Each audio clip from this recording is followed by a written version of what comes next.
Olá, amigos e amigas. Esta é mais uma edição do programa Saúde em Pauta, uma produção da TV Suprem e União Planetária. E como você sabe, esse programa traz sempre assuntos voltados para a saúde, qualidade de vida, às vezes entrevistando pessoas, às vezes nós desenvolvemos temas sozinhos. Mas hoje nós temos assim uma grande satisfação de ter de volta ao nosso programa este casal maravilhoso, dois médicos fantásticos, Dr. René Cunha e doutora Marisa Cunha, que são geriatras e são cardiologistas, e você já viu uma entrevista com os dois aqui há algum tempo, e nós repetimos também frequentemente. Hoje nós vamos falar sobre coisas muito importantes sempre, e o tema básico hoje é cardiologia, as doenças do coração e o envelhecimento, essa coisa que preocupa tanto a todos nós. Então, muito prazer tê-los aqui novamente. O programa, ele cada vez com mais audiência por causa de pessoas como vocês. Então, Renan, nós conversávamos antes de começar o programa aqui sobre a questão da cardiologia, das doenças, a quantidade enorme de problemas cardiovasculares, principalmente o infarto, que me parece que é a doença que mais mata hoje no mundo. Exatamente, as doenças cardiovasculares, né, incluindo o infarto e o acidente vascular cerebral, conhecido popularmente como derrame, né, essas duas patologias juntos são a maior causa, né, de mortalidade no Brasil. 300 mil óbitos por ano, ou seja, morrem por ano 300 mil pessoas no Brasil de doenças relacionadas ao aparelho cardiovascular. Nos Estados Unidos parece que é o dobro disso, né? Nos Estados Unidos o dobro. A população é maior também. Tá. E o que é que causa essa coisa, sob o ponto de vista de vocês? O que é que vocês têm a nos dizer? Como se evita e o que causa? Claro, sabendo o que produz, a gente pode evitar. Exato. Há 50 anos atrás, as causas de morte no Brasil eram doenças infecciosas, né?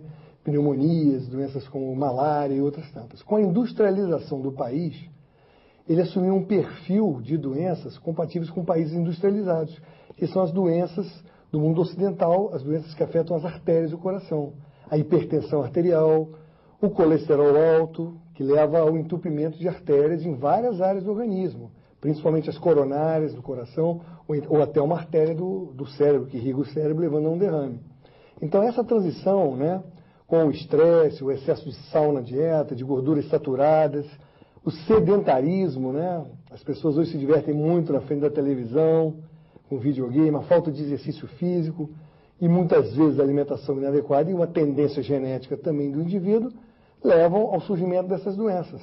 Pois é, nós nunca vimos assim, no passado, coisa de 50 anos mesmo, tanta incidência de doença cardiovascular, né? Mas o que você acha da questão da alimentação, especificamente? O que dos alimentos pode produzir esse entupimento dessas artérias aí? Eu acho que, na realidade, nós estamos sentindo hoje, estamos sofrendo hoje, os efeitos da pressa, na realidade. Porque hoje em dia, o homem parou de caminhar, antigamente ele caminhava, fazia exercício, nos primórdios da humanidade corria atrás da caça, hoje ele não é mais cabeça, tronco e membros, ele é cabeça, tronco e rodas. Exatamente. Tudo ele faz sentado no automóvel e com pressa. Então entra o estresse, que na época ele tinha para caçar, mas depois ele ia para a caverna, comia direitinho a sua caça, agora não. Agora é estresse para chegar no horário, o trânsito que não ajuda, porque cada vez está pior para trabalhar, e aí aquela alimentação rápida, o fast food, que as pessoas têm que botar alguma coisa dentro do estômago para ele parar de incomodar, de avisar que está com fome, que está na hora de comer. Então o que acontece com o fast food?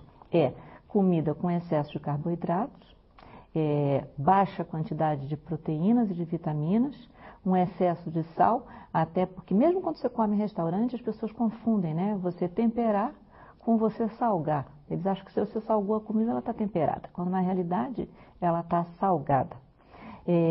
O advento dessas maldições, como eu chamo, que são saquinhos de Cheetos e batatinhas, que tem uma concentração enorme de sal. E isso começa na infância, na criança. Então a criança fica sentada na televisão, aí entra um problema de segurança também, porque eu acho que a falta de segurança no país faz com que as mães optem por botar o filho em frente à babá eletrônica ou em frente ao computador. Ou é a televisão ou o computador. Porque se desce, fica lá embaixo exposto a más companhias, a droga, vai para a rua, pode sofrer um acidente. Então elas acabam optando por a criança sair da escola e ficar em casa. Então é diferente. Na época em que nós éramos mais jovens, as meninas nem tanto, mas os meninos saíam para jogar bola, soltar pipa, Verdade. não é? Hoje em dia não, eles ficam em casa, as mães trancam o máximo que podem. Então, tudo isso vai ocasionando a ingesta inadequada, a falta de atividade física, a falta do conhecimento da criança. Então, eu acho que hoje em dia, para você prevenir cardiovascular, você tem que falar com a população. Mas tem que ser feito um trabalho educativo dentro das escolas. Porque a gente só muda hábito na infância, não tem jeito. A fase adulta, eles não mudam hábito, eles fazem porque o médico manda. Eu chego para o meu paciente hipertenso, o senhor não pode comer sal, ele faz de má vontade. Ele não come porque ele está doente. O senhor não pode comer gordura. E a gente, além de não poder comer gordura, normalmente você tem que passar uma medicação junto porque ele vai comer gordura, não tem jeito. Agora, se você ensina a criança, ela adquire o hábito. Ela adquire o hábito de não fumar na infância. Ela adquire o hábito de uma alimentação melhor na infância. Então, as campanhas têm que ser feitas dentro das escolas. A educação é fundamental. Então, Renan, quando a pessoa... Nós temos assim, muitos telespectadores que fazem contato, pessoas que infartaram, quer dizer, passaram por todo esse processo, essa causa toda. Agora, o que se faz? Por exemplo, nós sabemos que vocês têm a Cardio Fitness, que é realmente uma clínica assim, muito conhecida aqui em Brasília, inclusive aberta para pessoas de outras partes do Brasil. Cardio Fitness realmente é referência para nós. O que você faz quando a pessoa está infartada e chega tomando uma quantidade enorme de remédios e fazendo as mesmas coisas que pode provocar, por exemplo, um novo infarto? O que vocês fazem lá na Cardio Fitness? Exatamente. Jogando a batata quente. Exatamente. Olha, o infarto é exatamente a parte final de todo um processo. A pessoa deve se perguntar por que eu sofri esse infarto. Ou seja, minhas artérias do coração coronário foram agredidas. Elas sofreram um acúmulo de colesterol ruim, LDL, colesterol, nessas artérias. Né? E por que isso aconteceu? Obviamente, há uma tendência do indivíduo genética, mas também houve uma agressão através do excesso de colesterol no sangue, através da hipertensão arterial, que provavelmente ele deve ter 60% a 70% dos infartados têm hipertensão arterial junto ao problema, lesando essas artérias. Ou então o tabagismo, que agride, um dos maiores, um hábito nocivo, né? Um dos piores que existe é o tabagismo, agressor das artérias coronárias. Ou então a diabetes, que é uma doença que acompanha muito o problema do infartado. Então ele tem esses fatores de risco maiores, que a gente chama de fatores de risco para doenças cardiovasculares, para doença arterial coronária.